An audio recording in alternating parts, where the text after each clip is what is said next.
आप देख रहे हैं रोशन पाकिस्तान न्यूज। बिस्मिल्लाहिर्रहमानिर्रहीम।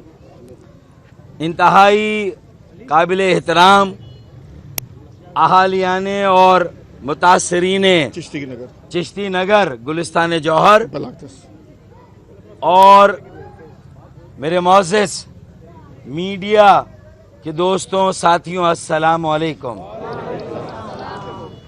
मैं आज यहाँ चिश्ती नगर के मुतासरीन के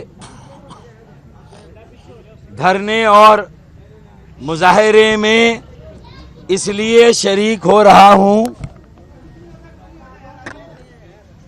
कि मैं इस मसले को खालिसतन एक इंसानी मसला समझता हूँ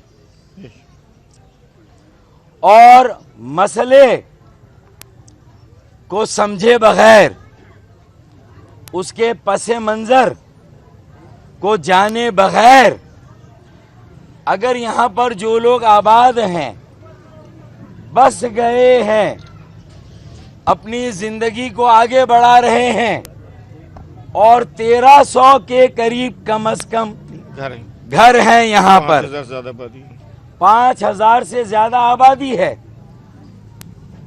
अगर फर्ज कर लें कि उनके घरों और प्लाटों की कानूनी हैसियत पर कोई सवाल है भी, तो ये 5-6 हजार लोगों को, 1300 खानदान को यहाँ से हटाकर हम कहाँ पर बसाने जा रहे हैं? पहली बात तो ये। दूसरा मेरा सवाल ये है कि जब ये घर बन रहे थे तो उस वक्त केडीए कहाँ पर थी? केडीए के अफसरान कहाँ पर थे? उस वक्त पुलिस वाले कहाँ थे? पुलिस का महकमा और पुलिस के अफसरान कहाँ थे? जो यहाँ लोग मुख्तलिफ घरों में बसे और आबाद हुए, उन्होंने, मेरी मालूमात है, हर एक ने मुझे बताया है कि उन्होंने लाखों रुपए देकर इस जमीन को खरीदा है।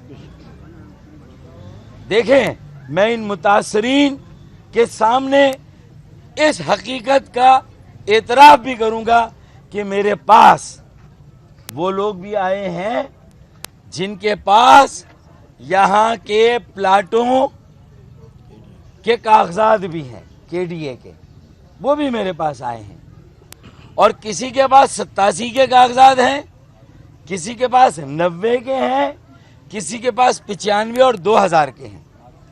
लेकिन जब इन लोगों ने ये प्लाट खरीदे तो जाहिर है कि केडीए के अफसरों ने, बोर्ड ऑफ रेवेन्यू के अफसरों ने इन्हें एनओसी दी या इस बात की इजाजत दी कि ये बनाए।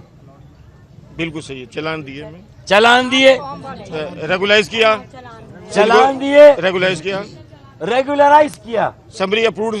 तो ये जिन्हें बर्बाद किया जा रहा है, ये पाकिस्तान के शहरी हैं, ये इंसान है, एक अरसे से यहाँ पर रह रहे हैं।